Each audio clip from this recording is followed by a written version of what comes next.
औज़ु बिल्लाहि मिनश्शैतानिर्रजीम बिस्मिल्लाहिर्रहमानिर्रहीम। अस्सलामु अलैकुम। प्यारे दोस्तों, आज की वीडियो का टॉपिक है हज़रत आदम अलैहिस्सलाम की औलाद यानी कि नस्ल इंसानी कैसे चली। बाज़ उलमा का कहना है कि हज़रत आदम अलैहिस्सलाम के यहाँ एक जोड़ा सुबह पैदा होता था और एक शाम को, और फिर इन दोनों का आपस में निकाह कर दिया जाता था, यानी कि बहन और भाई का निकाह कर दिया जाता था। इस तरह इंसानी नस्ल की इब्तदा हुई, नस्ल चली। तो क्या वाकई बहन और भाई के निकाह से इंसानी नस्ल चली या अल्लाह पाक ने इसका कुछ और बंदोबस्त किया था? क्या माज़अल्लाह अल्लाह पाक इस चीज़ पर कुदरत नहीं रखते थे कि जिस तरह उन्होंने हज़रत आदम और हज़रत हवा को खलक किया, इसी तरह हज़रत आदम अलैहिस्सलाम के बेटों के लिए औरतों को खलक फरमा देते? बहुत से सवालात दोस्तों उठते हैं जो कि हम वीडियो के एंड पर इंशाल्लाह करेंगे आपसे। तो आइए वीडियो को देखते हैं कि उलमा इस बारे में क्या कहते हैं।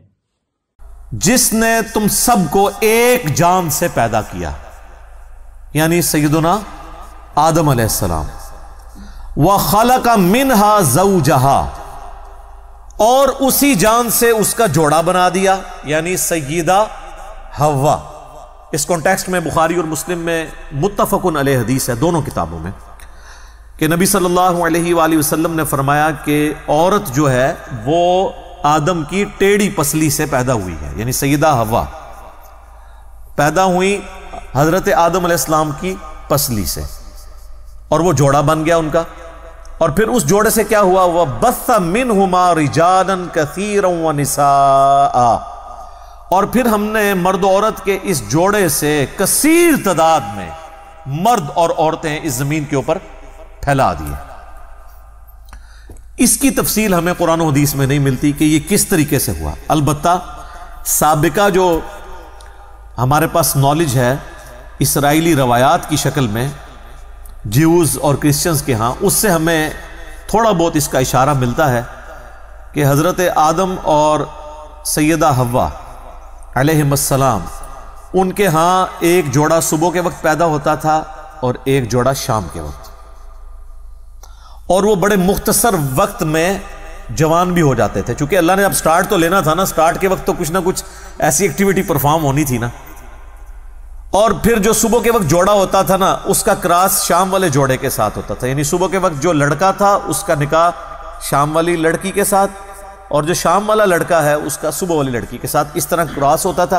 और जब ये सिलसिला शुरू हो गया, उसके बाद फिर अल्लाह ताला ने जो बहन और भाई वाला रिश्ता है, जो पहले उस वक्त में ज़ाहिर है कि एज ए लॉस्ट रिजॉर्ट इसको आगाज़ करने के लिए वक्ती तौर पर हलाल था, उसको क़यामत तक के लिए हराम कर दिया। वो अबदी हुर्मत वाले रिश्ते कौन कौन से हैं वो भी सूरत उन-निसा में आ रहे हैं। तो अल्लाह तबारक व तआला सुबह के वक्त एक जोड़ा औलाद के तौर पर अता फरमाता था और एक जोड़ा शाम के वक्त। जो जोड़ा सुबह के वक्त पैदा होता था उसका जो मेल होता था यानी लड़का, उसकी शादी जो है वो शाम को पैदा होने वाली फीमेल के साथ होती थी, लड़की के साथ, और जो शाम वाला लड़का होता था उसकी शादी जो है वो सुबह पैदा होने वाले जोड़े में जो साथ लड़की होती थी उसके साथ। अब ये आदम अलैहिस्सलाम के दो बेटे काबील और हाबील, काबील के साथ जो लड़की पैदा हुई वो उसको पसंद थी और वो चाहता था कि उसको अपने निकाह में ले, जबकि उसकी ओरिजिनली शादी तो हाबील के साथ पैदा होने वाली लड़की के साथ होनी चाहिए थी, लेकिन वो चाहता था जो मेरे साथ पैदा हुई है मेरी बहन, मैं उसके साथ शादी करूं। आदम अलैहिस्सलाम के दो फर्जंद हाबील और काबील,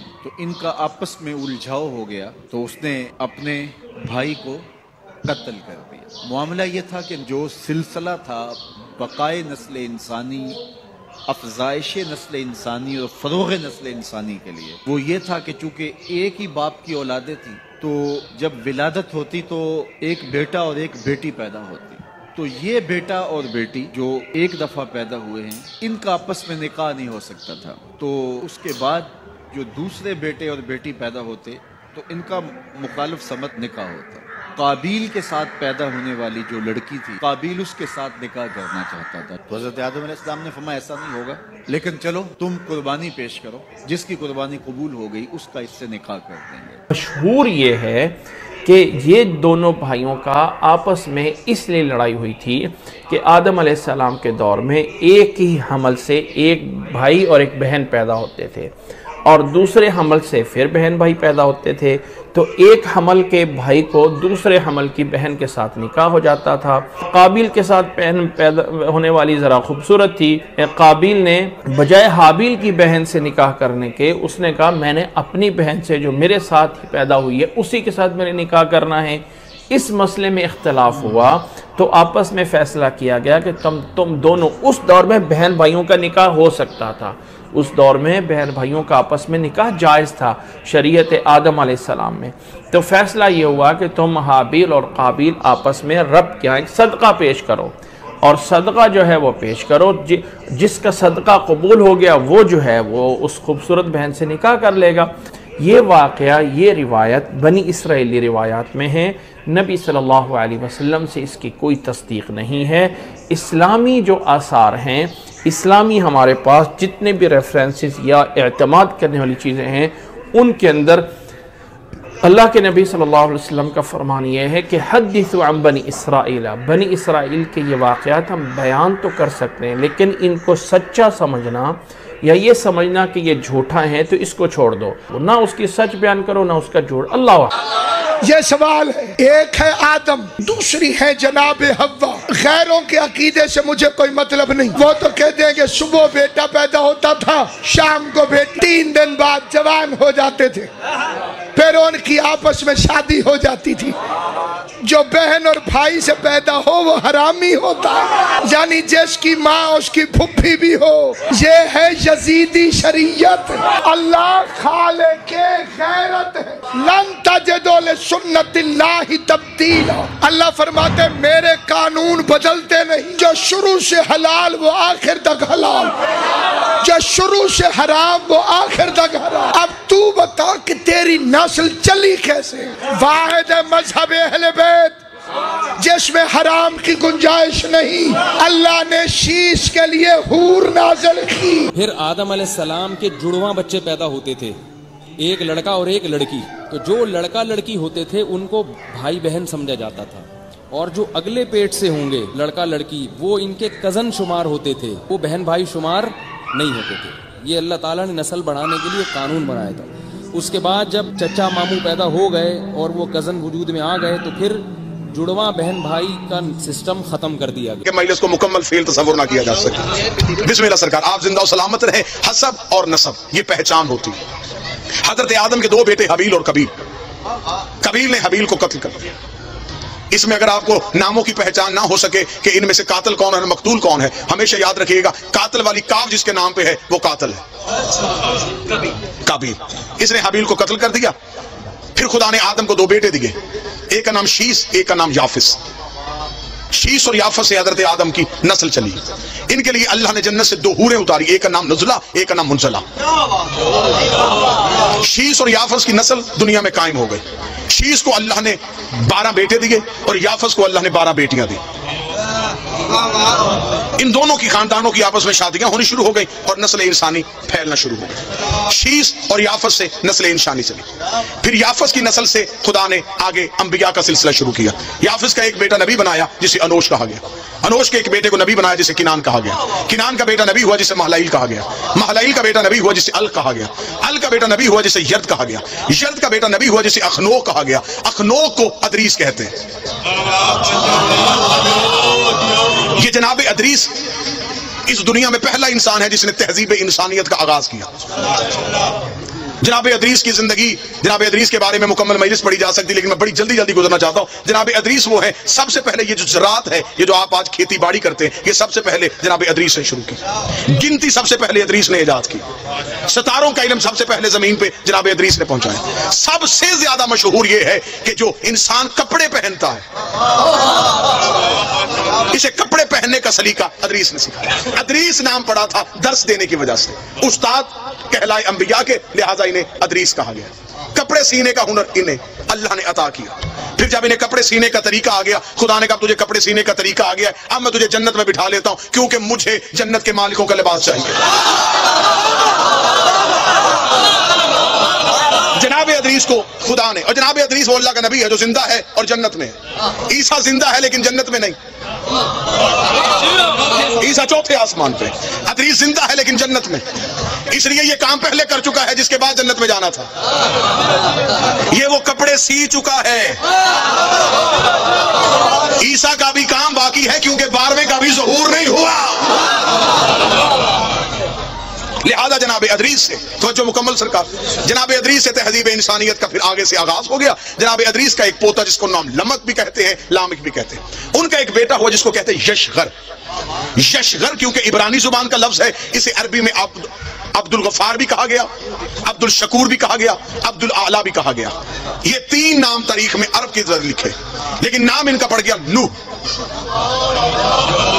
نوحہ پڑھنے کی وجہ سے. قوم ظلم کرتی تھی, نوح نوحہ پڑھتا تھا. قوم پتھر مارتی تھی, نوح نوحہ پڑھتا تھا. نوحے پڑھنا نبیوں کی سنت ہے, پتھر مارنا کافروں کی عادت. نوجوان آج کی مجلس کو مکمل توجہ فرمائیے. جناب نوح نے سلسلہ تبلیغ کا آغاز کر دیا. 950 سال یہ اللہ کا نبی تبلیغ کرتا رہا. 950 سال. بندے کتنے مسلمان ہوئے؟ 80. 950 سال تبلیغ, 80 بندے مسلمان. 950 سال کے بعد جناب نوح نے کہا میرے اللہ بس تھک گیا ہوں. 950 سال کوئی تھوڑا عرصہ نہیں ہوتا. عذاب بھیج ان پہ. نوح نے عذاب مانگا, یہ جبریل آیا. جبریل نے ہاتھ میں کھجوریں رکھ دی. اس نے کہا اللہ کہہ رہا کھجوریں کھا اور گٹھلیاں دفنا.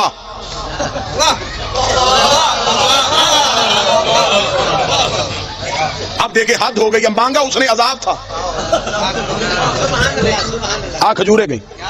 نوح نے کہا میں 950 سال کے بعد اگر مانگا ہی مانگا تو اس نے کھجوریں کیوں بھیج دی؟ جبریل نے کہا خدا کہہ رہا ہے کہ کھجوریں کھا اور اس کی گٹھلیاں زمین میں دفنا. ان سے کھجور کا درخت پیدا ہوگا. جب وہ کھجور کا درخت پیدا ہو جائے, اس کھجور کے درخت کے لکڑیاں اتارنا, اس لکڑی کے پھٹے بنانا, ان پھٹوں سے پھر ایک کشتی بنانا.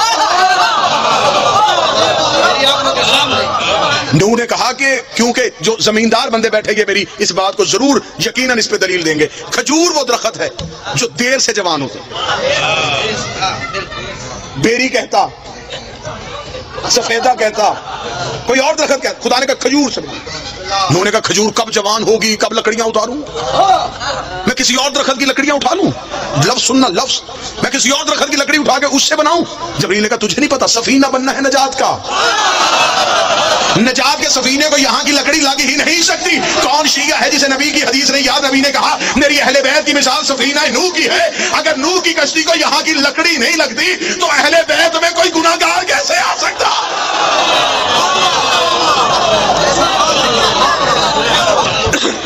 جناب نوح نے, میں خیر پورا واقعہ میں ایک سارے قصے چھوڑ رہا ہوں. جناب نوح نے سفینہ تیار کر لیا.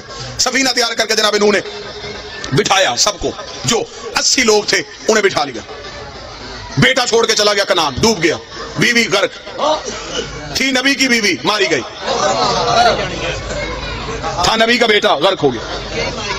جوڑے جوڑے بٹھانے شروع کر دیے. جانوروں کی ہر نسل, کیونکہ دوبارہ پوری دنیا نے غرق ہونا تھا, نئی دنیا آباد کرنی تھی, لہذا ہر مخلوق کا جوڑا چاہیے تھا. نبی نے بلایا ساری مخلوقات میں سے 80 انسان آ گئے اور ہر ایک جانور کا جوڑا جوڑا آنا شروع ہوا. حتیٰ کہ خنزیر جو ہے یہ بھی نوح کی کشتی کی طرف دوڑا. اس کی مادہ نے اس سے پوچھا کہاں جا رہا ہے؟ اس کا تجھے نہیں پتا نبی بلا رہا ہے. اگر نہ گئے تو کل کو دنیا کہے گی تھی سور تھے نہیں آئے.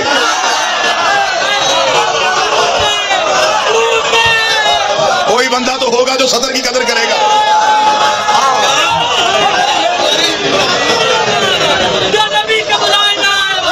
کل کو دنیا کہے گی, رائے نجم صاحب کل کو دنیا کہے گی خنزیر تھے نبی بلاتا رہا نہیں, لہذا ہمیں جانا پڑے گا. چلے گئے 80 لوگ آباد ہو. 80 لوگ لے کے جناب نوح کی کشتی کو ہجودی پہ جا کر روکی. پوری دنیا غرق ہو گئی. ترکی کے قریب ایک شہر آوران آج بھی ہے. یہ پہلا شہر ہے جناب نوح کے دور کا جو آباد ہوا. اگر نوجوان بیٹھے, اگر آپ گوگل پہ جائیں, میپ اٹھائیں, تو آپ کو عراق سے موصل سے جو حلب کی روڈ ہے اس پہ آپ دیکھیں تو شمال کی جانب آپ کو وہ آبادی نظر آئے گی, آوران. یہ زمانہ قدیم کا سب سے پرانا شہر ہے جو آج بھی آباد ہے. یہاں پہ آ کے وہ 80 لوگ آ کے ٹھہرے. इन्होंने उस शहर 80 लोगों ने वो शहर आबाद किया। वहां पे आज भी एक गली है, एक बाजार है जिसे कहते हैं सूकुल समानिया, 80 लोगों की आबाद की हुई गली। समानियान कहा जाता है 80 को, सू कहा जाता है अरबी में बाजार को। 80 लोगों का आबाद किया हुआ बाजार, यहां पे आके उन्होंने ये शहर आबाद कर लिया। जब ये शहर आबाद हो गया तो फिर एक ऐसी बीमारी है जिससे ये 80 लोग दुनिया से चले गए। नूह के 3 बेटे और उनकी औलाद बच गई, हाम, साम और याफिस। अब खुदा ने दोबारा नस्ल इंसानियत का आगाज कर दिया। हाम, साम, याफिस, नौजवान याद रखिएगा आज की तकरीर, हाम, साम और याफिस। अब इससे नस्ल इंसानियत शुरू होने लगी, क्योंकि खुदा अब दोबारा इंसान को ताहिर करने लगा है, मरकज इस्मत पे इंसान को लेके वापस आने लगा है। अब हाम, साम और याफिस ये 3 बेटे हैं जिनसे नस्ल इंसानियत का आगाज हो गया। हाम के 9 बेटे, साम के 9 बेटे, याफिस के 11 बेटे, जिससे नस्ल इंसानी चली। अब ये जो हाम है, इसके लिए मैं नौजवानों को बताऊं, जितना भी ये अफ्रीका है, इस टाइम दुनिया के 7 बड़े आजम है। अब देखिएगा, मैं पूरी दुनिया का नक्शा आपके सामने पढ़ने लगा। जितना भी अफ्रीका है, जितने भी स्याह फाम लोग हैं, स्याह काले जितने भी लोग हैं, ये जनाबे हाम की नस्ल में से है। ये औलाद है जनाबे हाम की। इस पूरी नस्ल में से जो कबीला, जो खानदान इज्जत, रूहानियत, इबादत से मशहूर हुआ, उसे कहते हैं कबीला बर्बर। ये खानदान बर्बर वो था जो हाम की औलाद में से पाकीज़गी, बुजुर्गी, इज्जत और फजीलत में मशहूर था। जनाब फिजा का ताल्लुक इस खानदान से था। इस खानदान को नोबिया भी कहते हैं, इसलिए जनाब फिजा का एक लकब है फिजा नोबिया, इस खानदान बर्बर की वजह से। ये जनाबे हाम की औलाद है। ये सारा सियाफाम इलाका ये जनाबे हाम की औलाद में से है।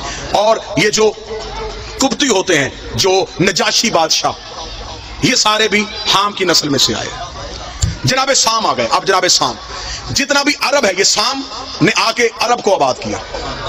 ये अरब जिसे हम आज सऊदी अरब कहते हैं, या ये अराब, या जितनी भी ये इलाका जहां पे अरबी बोली जाती है, ये अरब, ये सारा हजाज कहलाता था।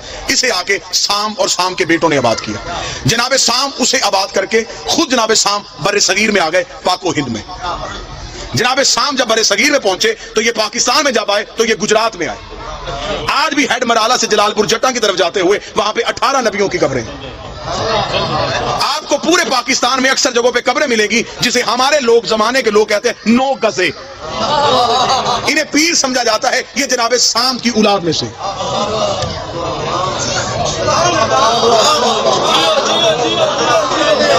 बल्कि तारीख कहती है कि खुद जनाबे साम की कब्र भी जो है वो गुजरात में। जनाबे साम बड़े सगीर में आके आबाद हो गए। अब जनाबे साम की 2 तरह की नस्लें चली, एक ने अरब आबाद किया, एक ने ये हिंदुस्तान को आबाद किया।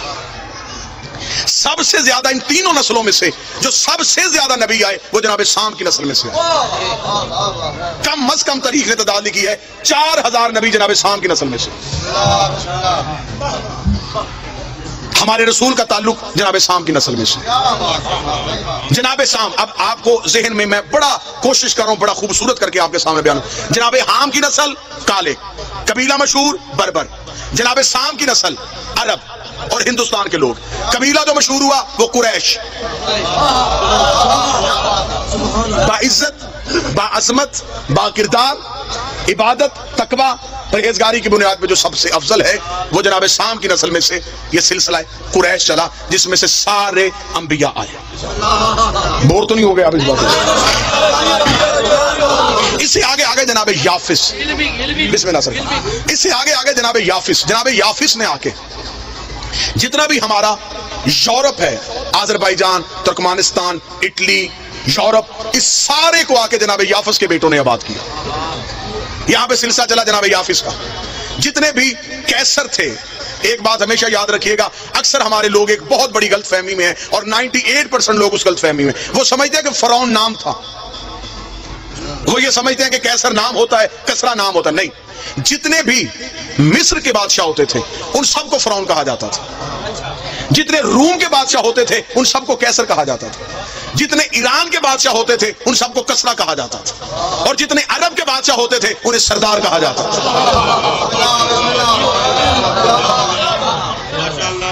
फिर एक चौथी नस्ल चली। इन तीनों नस्लों के इम्तजाज से एक चौथी नस्ल कायम हुई जिसे आर्या कहा जाता है।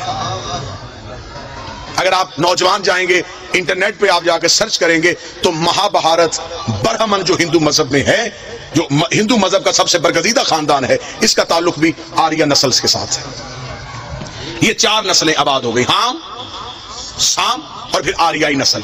जनाब याफिस को छोड़ के हाम, साम और आर्या। जनाब याफिस पे फिर गुफ्तगू, कल की गुफ्तगू पे मैं जनाब याफिस पे बोल दूंगा। अब हमारे जो 5 इमाम हैं उनकी माएँ सामियुन नस्ल है। पीर ऐसा होना चाहिए जिसकी मां का भी शजरा पढ़ो तो शर्मिंदगी ना हो। इमाम होना ऐसा चाहिए, माएँ भी पाक हों, बाप भी पाक हों। जब नबियों की माएँ ज़हरा का मुकाबला नहीं कर सकती तो बेउलाद माएँ ज़हरा का मुकाबला कैसे करें? सामियुन नस्ल। अब मैं आपके सामने पढ़ देता हूं। जनाब साम का कबीला, कबीला बर्बर। जनाब हाम का, जनाब साम कबीला कुरैश। जनाब साम के कबीले में से जो हमारे 5 आइमा की वालदाएं उम्महात हैं, माएँ हैं मुकद्दस, उनमें से पहली माँ मौला अमीरुल मोमिनीन की वालदा जनाब फातिमा बिनते असद, अल्लाहुम्मा सल्ली अला मुहम्मद व आले मुहम्मद। असद की बेटी, नस्ल साम की। मौला इमाम हसन और इमाम हुसैन की वालदा जनाब सैयदा शहजादी कौनैन, नस्ले साम में से 3 इमाम हो गए जी। 5वां इमाम इमाम मोहम्मद बाकर अलैहिस्सलाम, इनकी वालदा है फातिमा बिनते हसन, इमाम हसन की बेटी फातिमा। इनका ताल्लुक भी जनाब साम की नस्ल में से। ठीक हो गया।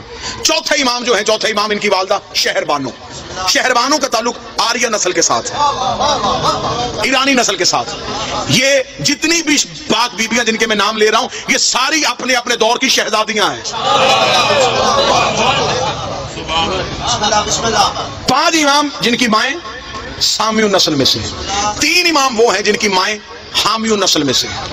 जनाब इमाम मूसा काज़िम अलैहिस्सलाम, अल्लाहुम्मा सल्ली अला मुहम्मद व आले, उनकी वालदा हमीदा खतून। इमाम मोहम्मद तकी उनकी वालदा समाना खतून। इमाम अली नकी उनकी वालदा सबीका खतून। ये 3 माएँ वो हैं जिनका ताल्लुक जो है वो हामियुन नस्ल के साथ है। फिर आगे 3 माएँ हैं जिनका ताल्लुक आर्याई नस्ल के साथ है। जनाब शहरबानो, इमाम ज़ैनुल आबिदीन की वालदा, इमाम हसन अस्करी की वालदा हदीसा खतून, इनका ताल्लुक भी आर्याई नस्ल के साथ है। जनाब शहरवानो नुशेरवान आदल, उसका बेटा कबीर था, उसका बेटा फिर आगे जाके खुसरो परवेज का बेटा यज़गर्द की बेटी है जनाब शहरवानो। एक जुमले में, बड़ी जल्दी में एक जुमले में खत्म कर देता हूं। ये बीबी शहरवानो, ये 2 बहनें थी, गिहान बानो और शहर बानो। दूसरी खिलाफत के दौर में इन्होंने, क्योंकि ईरान बहुत बड़ी सल्तनत थी, दूसरे खलीफा ने ईरान पे कब्जा करने के लिए फौजें भेज दी। फौजों की चढ़ाई हो गई और बहुत लंबी जंग शुरू हो गई ईरानियों के साथ। वहां पे तीसरी खिलाफत का दौर खत्म हो रहा था जब ये जंग जीत के वहां से कैदियों को कैद करके पहुंचे। जब ये मदीने पहुंचे हैं तो उस वक्त तख्त में अमीरुल मोमिनीन बैठ चुके थे। इन्होंने लाके कैद। नस्ल आदम कैसे चली? कुछ लोग कहते हैं कि नस्ल आदम बहन और भाई से चली। आइए देखते हैं कि मासूमीन अलैहिस्सलाम इस बारे में क्या फरमाते हैं। इमाम जाफर सादिक अलैहिस्सलाम से नस्ल आदम की इब्तदा के मुतल्लिक सवाल किया गया कि वो कैसे चली। इसलिए कि हमारे यहाँ कुछ लोग कहते हैं कि अल्लाह ने हजरत आदम को वही की, तुम अपने लड़कों का निकाह अपनी लड़कियों से कर दो, और ये कि सारे इंसानों की असल वही भाई बहन का निकाह है। हजरत इमाम जाफर सादिक अलैहिस्सलाम ने फरमाया कि अल्लाह ताला इससे बहुत बालातर है, और जो ये कहता है वो इस बात का कायल है कि अल्लाह ने अपने बंदों, अपने दोस्तों को, अपने अंबिया को, अपने रसूलों को, मोमिनीन को, मोमिनात को, मुस्लिमीन मुस्लिमात को हराम से पैदा किया, और इसमें इतनी कुदरत न थी कि वो इन लोगों को हलाल से पैदा करे, हालांकि इसने इन लोगों से हलाल और ताहिर और तय्यब पर अहदो पैमान लिया है। और खुदा की कसम ये बात मुनकशफ हुई है कि बाज़ जानवर ऐसे भी हैं कि उन्होंने अपने बहन भाई को नहीं पहचाना और जिफ्ती खाई, और जब उन्हें मालूम हुआ कि ये इसकी बहन थी तो उन्होंने अपने उज़्व तनासल निकाला और इसे अपने दांतों से काट कर फेंक दिया और मर गए। फिर भला इंसान जो इंसान है, जानवर नहीं है। अल्लाह ताला ने इसको इल्म फजल अता किया है, इसके लिए ये बात कब जायज़ है? सुनो, असल बात यह है कि जैसा कि तुम देखते भी हो کہ انسانوں کا ایک گروہ اہل بیت علیہ السلام اور نبوت کے علم سے منہ موڑے ہوئے ہے اور علم وہاں سے لیتا ہے جہاں سے انہیں علم لینے کا حکم نہیں ہے، اس لیے وہ لوگ اس پستی پر پہنچ گئے جو تم دیکھ رہے ہو کہ یہ جہالت و گمراہی میں مبتلا ہے۔ حقیقت یہ ہے کہ جو ماضی میں ابتدائے خلقت سے جو اشیاء کا نظام قائم ہے وہی مستقبل میں تا ابد قائم رہے گا۔ پھر آپ نے فرمایا ان لوگوں پر افسوس ہے کہ وہ اس حدیث کو کیوں بھولے ہوئے ہیں جس پر فقہ اہل عراق کا آپس میں کوئی اختلاف نہیں کہ اللہ نے حضرت آدم کی خلقت سے 2000 سال پہلے قلم کو حکم دیا اور لوح محفوظ پر جاری ہوا اور قیامت تک جو ہونے والا ہے اس کو لکھا گیا، اور قلم قدرت نے جو کچھ بھی لوح محفوظ پر لکھا جن جن باتوں کو حرام لکھا، اور اس میں یہ بھی لکھا کہ بہنیں اپنے بھائیوں پر حرام ہیں، اور ہم لوگ ان میں سے 4 کتابوں کو تو اس عالم میں دیکھ ہی رہے ہیں، توریت، انجیل،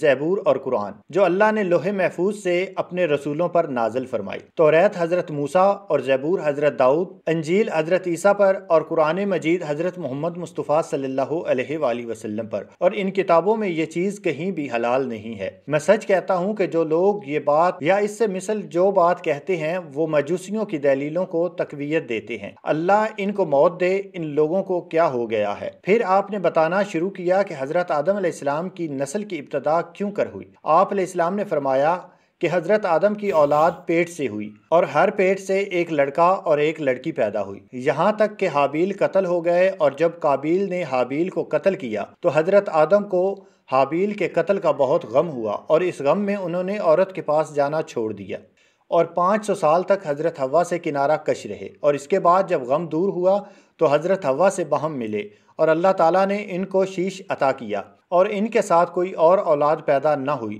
شیش کا ہی نام ہیبت اللہ ہے۔ انسانوں میں پہلے وسیع یہی ہے، روح زمین پر۔ پھر شیش کے بعد یافس پیدا ہوئے، اور وہ بھی تنہا ہی پیدا ہوئے، ان کے ساتھ کوئی پیدا نہیں ہوا۔ اور پھر جب یہ دونوں بڑے اور بالغ ہوئے تو اللہ نے چاہا کہ ان کی نسل بڑھے، اور چونکہ قلم قدرت لوح محفوظ پر لکھا جا چکا تھا کہ بھائی پر بہن حرام ہے، لہٰذا اللہ نے پنجشنبہ یعنی جمعرات کے دن بعد اثر ایک حریہ نازل کی جس کا نام نزلہ تھا۔ اللہ نے آدم کو حکم دیا کہ اس کا نکاح شیش سے کر دو، اور اس کے بعد دوسرے دن بعد اثر ایک حریہ نازل کی جس کا نام منزلہ تھا۔ اللہ نے آدم کو حکم دیا کہ اس کا نکاح یافس سے کر دو۔ اب شیش کے ایک لڑکا پیدا ہوا اور یافس سے ایک لڑکی پیدا ہوئی۔ جب دونوں جمع ہوئے تو اللہ نے آدم کو حکم دیا کہ یافس کی لڑکی کا نکاح شیش کے لڑکے سے کر دو۔ حضرت آدم علیہ السلام نے ایسے ہی کیا۔ پھر ان ہی دونوں کی نسل سے اللہ کے مختلف انبیاء مرسلین پیدا ہوئے، اور یہ جو لوگ کہتے ہیں کہ بھائی بہن سے شادی ہوئی اور نسل آدم اسی سبب سے بڑھی، پناہ باخدا محض اللہ۔